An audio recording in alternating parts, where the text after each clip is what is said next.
کوئی شخص یقین کے ساتھ نہیں کہہ سکتا کہ اب حالات کا کیا رخ ہوگا، اس لیے کہ ظاہر بات ہے قرآن مجید میں مستقبل کے بارے میں خود حضور سے کہلوایا گیا، وَإِنْ أَدْرِي أَقَرِيبٌ أَمْ بَعِيدٌ مَا تُوعَدُونَ۔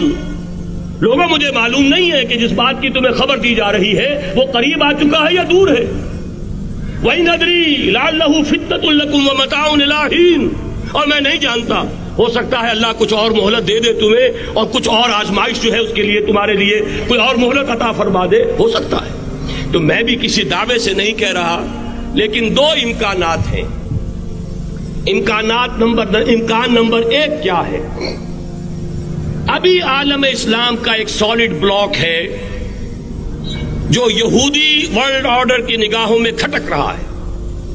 میں کھٹکتا ہوں دل یزداں میں کانٹے کی طرح۔ اگرچہ ان کی اسٹریٹجی کیا ہے، ایک ایک کر کے ان کے حصے بکھرے کر کے تیا پانچا کرو۔ ابھی وہ بلاک کون سا ہے؟ ایران ہے، افغانستان ہے، پاکستان ہے، اور روسی ترکستان سے آزاد ہونے والی جو ریاستیں ہیں، یہ ایک solid block.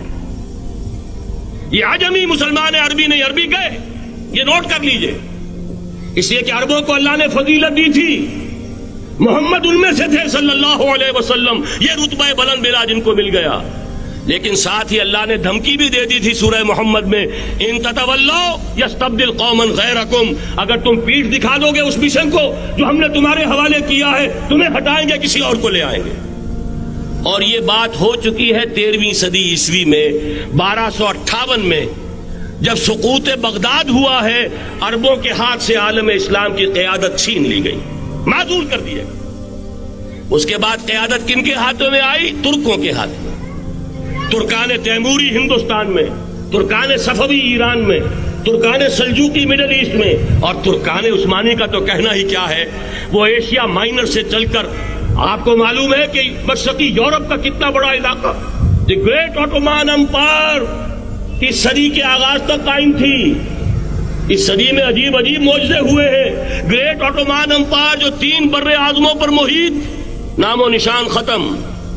The great U S S R, نام و نشان ختم۔ اب تو روس صاحب ایک ملک کی حیثیت سے رہ گئے۔ یہ اس صدی میں دو اور وقت نہیں ہے میں اور آپ کو کیا بتاؤں، اس صدی میں تو بڑے بڑے عجیب عجوبے ہوئے ہیں، بڑی بڑی 2 عظیم جنگیں ہو چکی ہیں، تیسری جو ہے سر پر کھڑی ہے، دور نہیں ہے، جس کو حدیث میں کہا گیا ہے الملحمۃ العظمی، تاریخ انسانی کی عظیم ترین جنگ، اور وہی صلیبی جنگ جس کا آغاز بوسنیا سے ہو چکا ہے۔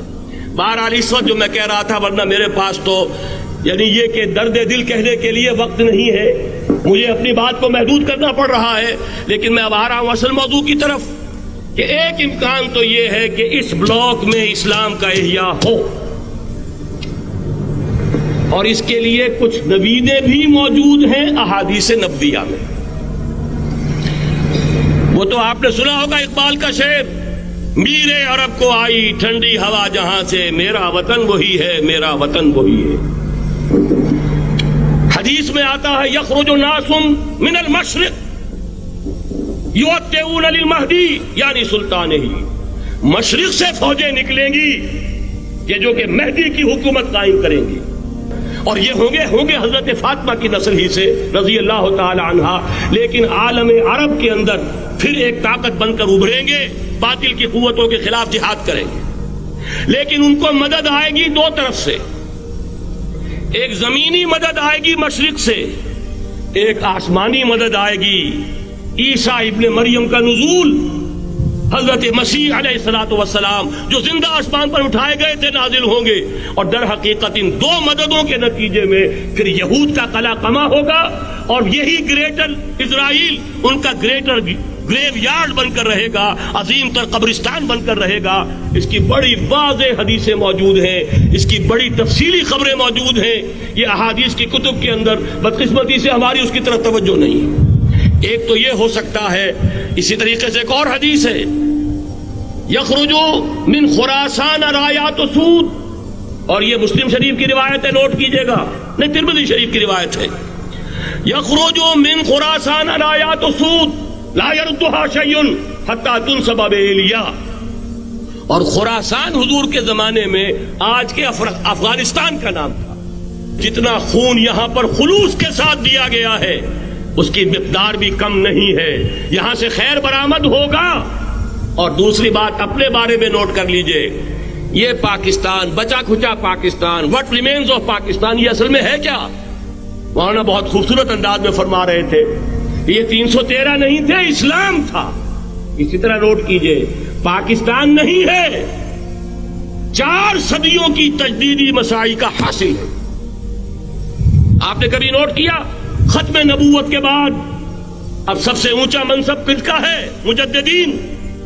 سنن ابی داؤد کی روایت, ان اللہ یبعث فی هذه الامہ علی راس کل 100 عام من یجدد لها دینها. اور نوٹ کیجئے, کوئی بات ہے 1000 برس تک سارے مجدد عالم عرب میں پیدا ہوئے.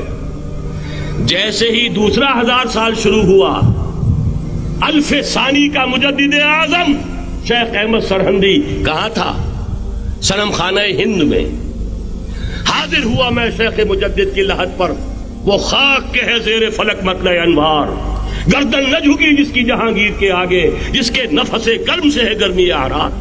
وہ پھر 12ویں صدی کا مجدد اعظم امام الہند شاہ ولی اللہ دہلوی, 13ویں صدی کا مجدد اعظم سید احمد بریلوی, اس کے خون کا امین اور اس کے ساتھ کے شہداء کے خون کا امین, ان کے جسموں کا امین آپ کا خطہ ہزارہ, آپ کا خطہ سوات, اس میں ان کی جانیں ہیں جو دی گئی ہیں. اور وہ نہایت میں آپ سے عرض کر دوں, دور صحابہ کے بعد اتنا خالص اسلامی جہاد پوری مسلمان تاریخ میں نہیں ملے گا جتنا وہ تحریک شہیدین کا. 14ویں صدی ہجری میں شیخ الہند جیسا مجاہد اعظم کہ انگریز نے گرفتار کر کے قید بھی کیا ہے, تو کہاں ہندوستان میں نہیں, کہاں جزیرہ سائرس, کیا نام تھا, مالٹا, جزیرہ مالٹا بحر روم میں. اقبال کے نفس سے ہے لالے کی آگ تیز, ایسے غزل سرا کو چمن سے نکال دو. کہیں ہندوستان کی کسی جیل میں ہوا تو شاید اس کے نفس کی گرمی ہی سے کوئی حرارت پیدا ہو جائے. اور اسی صدی میں 14ویں صدی ہجری میں اقبال جیسا مفکر, اسی 14ویں صدی ہجری میں مودودی جیسا مصنف, اسی 14ویں صدی ہجری میں مولانا الیاس جیسا مبلغ رحمہم اللہ, عظیم شخصیتیں آج پورے عالم اسلام میں آپ کو تبلیغی دوست ملیں گے. یہ کہاں سے شروع ہوئی تحریک؟ دہلی کی ایک چھوٹی سی مسجد سے. وہ مسجد بنگلے والی اب تو بڑی عالیشان ہو گئی ہے, جب وہاں شروع ہوا تھا کام بڑی چھوٹی سی مسجد. یہ سارے کام یہاں کیوں ہوئے؟ پورا عالم اسلام آزاد ہوا, کہیں نعرہ اسلام کا نہیں لگا, کہیں عرب قومیت پر, کہیں کسی اور عصبیت پر تحریکیں چلی ہیں. صرف تحریک پاکستان تھی کہ پاکستان کا مطلب کیا, لا الہ الا اللہ. کوئی سبب ہے کہ یہاں قرارداد مقاصد پاس ہوئی, حاکمیت اللہ کی ہے, کہ اکبر نام لیتا ہے خدا کا اس زمانے میں. یہ سارا ماضی سامنے رکھیے اور حضور کی دی ہوئی پیشین گوئیوں کا مستقبل سامنے رکھیے. ان دونوں سے ثابت ہوتا ہے اس خطہ ارضی سے کچھ ہونا ہے.